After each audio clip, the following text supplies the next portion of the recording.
Unveiling the hidden dangers of Kabbalah, a mystical practice with a dark side that threatens to deceive and manipulate. This video reveals the truth to protect those who may unknowingly fall into its traps. Magic originally means the use of obscure words or amulets and spells, and requesting powers beyond nature through readings and talismans that the magician uses to employ demons for harmful intents. Indeed, priests used magic, and so did doctors in the era of the pharaohs and in Greece. Magic is prohibited in all the laws of the prophets, who actively fought against it. What concerns us here is a unique type of magic. It is a puzzle from the historical cavern.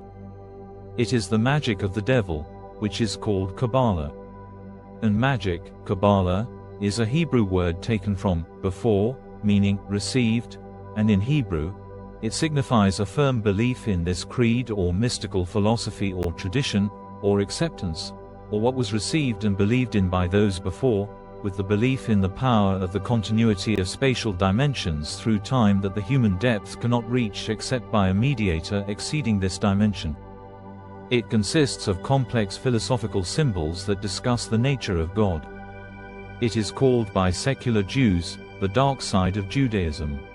It consists of a large group of speculations about the nature of divinity, creation, and the origin and destiny of the soul, as they also introduced some of Pythagoras's numerical teachings known as the doctrine of number worship. Kabbalah magic, black magic passed down by Jews from ancient times, is not allowed for anyone to handle unless he has given his life and soul to the Jewish religion and the devil. Its teachings come from a collection of serial books numbering 23, called Zohar, which presents interpretations of the inner meaning of the Torah. It was transferred by Jews from the ancient Egyptians. It was transmitted and taught to the Jews since the days of the Babylonian captivity of the Jews. For a long time, it was transmitted with complete secrecy among them orally for fear that it would transfer to other hands that do not carry Jewish blood in their veins. It is a doctrine that deals with Jewish mysticism through the arts of magic and embodying evil spirits and the science of summoning demons, and represents a large part of the religious rituals that are practiced by Jews and Masons in their lodges. And it has a strong and direct relation with the means of communication with the spirits of the dead and demons, and how to harness them. But the most important beliefs of the Jews and Masons in this type of magic is that they strongly believe in the reincarnation of souls. And there are indications that they have mastered this art along with preparing the souls. And when this power is unleashed, the devil or Satan communicates with the man, and the process of bartering between the man and the devil begins. Additionally, numerous Kabbalah priests hold the belief that the Kabbalah cipher provides a direct means to engage with the goddess. By deciphering this cipher, they assert that they can directly interact with and exert influence according to the requirements of Kabbalah sorcerers. And the Jewish magic books that are summarized by Kabbalah magic are the secret of extremist Illuminati Masonic Jewish terrorism. Their beliefs about the other non-Jewish race provoke fear and shivering. They practice the harshest degrees of magic that are transmitted by human sacrifice to the devil, and it is practiced by the Masons to this day. They claim that the supernatural energy that deals with the demonic dimensions and spirits comes from drawing close to Satan and the King of Light, Lucifer, and this energy is formed only by offering human souls to Satan, especially the sacrifice of children, because this energy is at its peak. The Torah contains many stories that tell about mystical philosophies, angelic visits, and prophetic dreams and visions. The Jewish belief relies heavily on mysticism. And Jews take mysticism seriously because mysticism is an integral part of Judaism. One might ask why. The answer, in all simplicity, is because in the field of mysticism, the door remains wide open for personal interpretation. And this is exactly what they want. The nature of Kabbalah is a philosophical nature that is difficult to understand. And I have suffered a lot until I managed to gather its components and the nature of the philosophy it relies on. Among its most important concepts is that the goddess is exalted and beyond human imagination to a degree that cannot be described. Therefore, they describe Kabbalah as endless, and this attribute includes the idea of its lack of limits in both time and space, and this is its true model. Exalted in that there can be no direct interaction with the universe. Thus, the goddess interacts with the universe through the emanation through 10 different aspects of God's nature. And they together constitute the divine light world in a series of existence. These 10 aspects together form a dynamic unit and are sometimes imagined as if they were a tree with its roots in heaven and its branches on earth. The branches of this tree of life.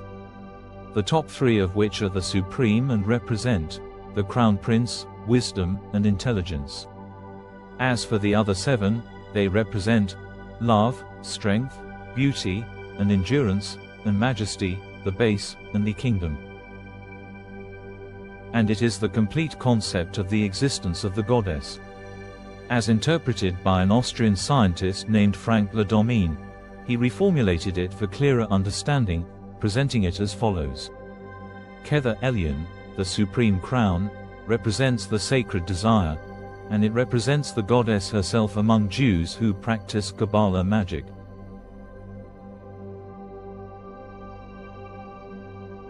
Chokmah, or wisdom, indicates wisdom.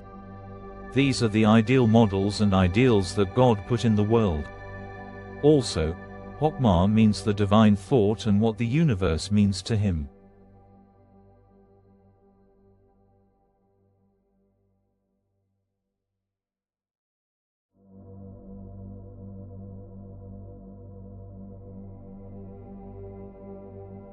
And it relates to the spirituality of the world placed by the Creator himself. It represents the male understanding.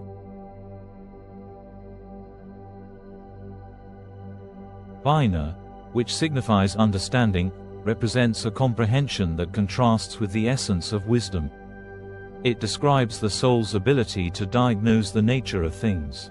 It represents the female understanding. Chest, and it indicates mercy, represents the greatness, love, and mercy for God. It often aims at God's ability to flood the world with love and mercy.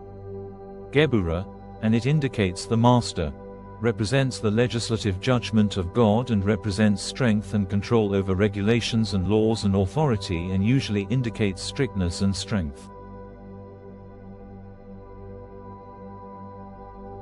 Tiferet, and it indicates harmony, represents sympathy and beauty, especially the beauty of the soul. This sympathy and beauty have an important process in God's creation of his creation because it represents beauty, sympathy, and clarity. Netzach, and it indicates victory, also replaces the ability and endurance and the lasting ability of the goddess to remain and not perish. Hod, and it indicates reasoning and the soul's ability for the greatness bestowed upon it and the majesty it deserves. Yesod, and it indicates the foundation. This degree indicates the basis of the world and the pious ascetic, and it is the basis of all the degrees that preceded it, and all the values of these degrees are derived from it because it depends on asceticism and piety. Malkuth, and it indicates the kingdom. This degree indicates the kingdom or the beginning of the idea of the existence of the goddess, and often described as the gem or the gem of the kingdom. And it is important that you understand that any limit or aspect of these aspects does not represent the goddess herself, but their work altogether affects the entire universe. Derived from this definition, the tradition of placing a Christmas tree in homes during the Christian holiday season originated, mirroring the symbolic tree of life found in Satanic law. This practice embodies a ritualistic representation that integrates elements of both celebration and deep-seated mythological significance, connecting the festive decor with ancient, mystical symbolism. They have succeeded in introducing this strange ritual represented by God into the religion of Christ. This peculiar tradition has been successfully introduced into thousands of homes annually under various unusual names, serving as an entertaining element for children to experience the festive joy associated with Christmas and birthday celebrations, ignoring that they are offering services of loyalty and obedience to Satan. Practitioners of Kabbalah magic, often referred to as sorcerers, assert that the spirits or jinn involved in their rituals and continuously engaged with them predominantly belong to Jewish lineage and are custodians of the sacred texts of the Old Testament, the Torah, and the Talmud. These entities are said to play a crucial role in performing their ceremonial rituals. And it cannot communicate with the human race except in groups of 7 or 4 or 12, and it all depends on the divine influence across the planets and stars. Practitioners of Kabbalah must adhere to strict laws and embrace various principles before they can decipher the specific codes used to communicate with the spirits and demons associated with this mystical practice. I must admit, just thinking about it is, in itself, utterly terrifying. They rely on 5 fundamental elements that must be present for an individual to be deemed qualified to practice this magic. The practice of Kabbalistic rituals must remain secret, performed exclusively by Jewish scribes and rabbis who are deeply knowledgeable in the esoteric traditions of Kabbalah, and by those who have devoted their entire lives to the study of the Talmud. Therefore, these rituals are banned for non-Jews and women as well. First, you must believe that there is a supreme power in the universe we live in. And we as humans represent the power of arrogance and injustice counter to that power.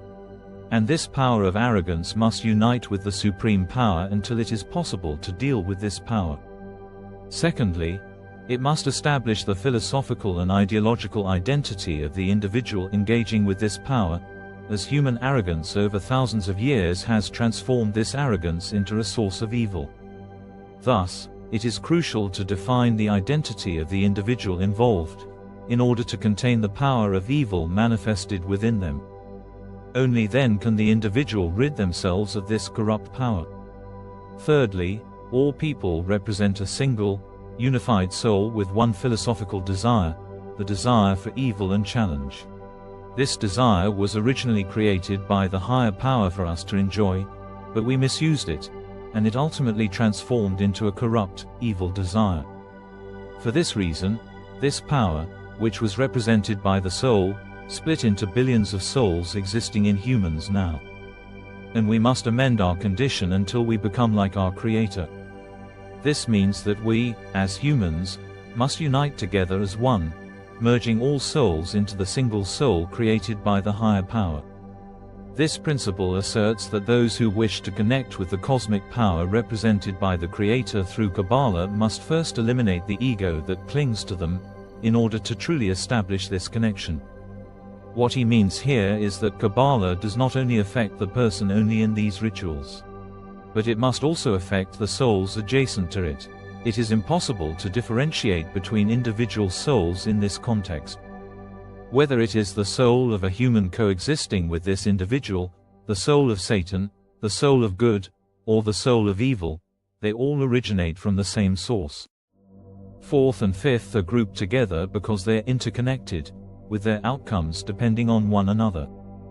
It occurs when a person falls under the influence of an arrogant, evil soul, and the destructive consequences start to manifest. The most crucial belief for this individual revolves around 2 key factors. First, it means accepting the path embedded in his genes and continuing his life as it was given to him, ensuring that he always avoids suffering. And that is what all people do. It doesn't matter in which direction he escapes, as long as it means avoiding anything that causes him pain. It involves engaging in this act of evil.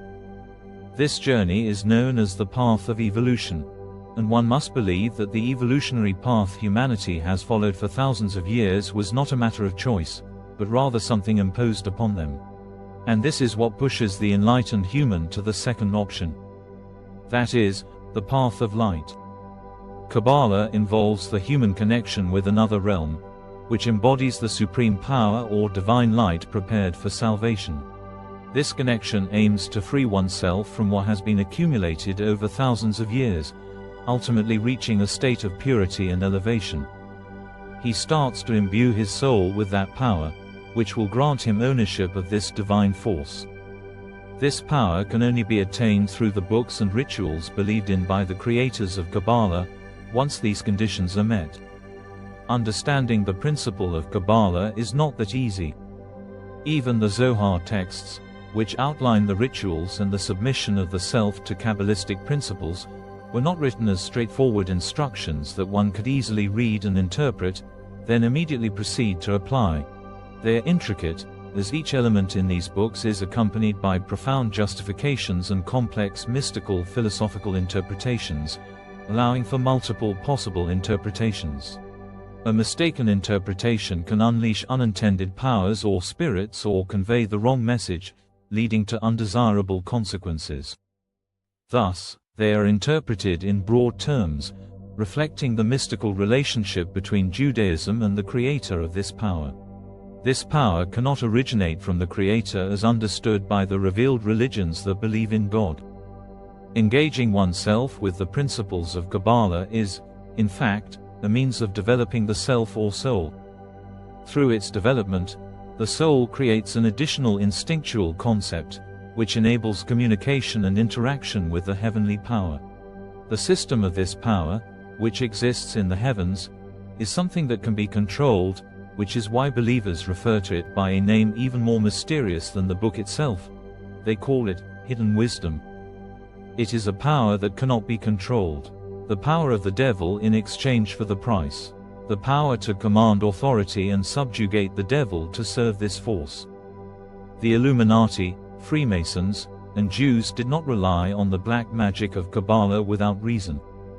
Even theorists within the world of Freemasonry refer to it as the gospel of the devil for the New World Order, or the Satanic constitution of Masonry.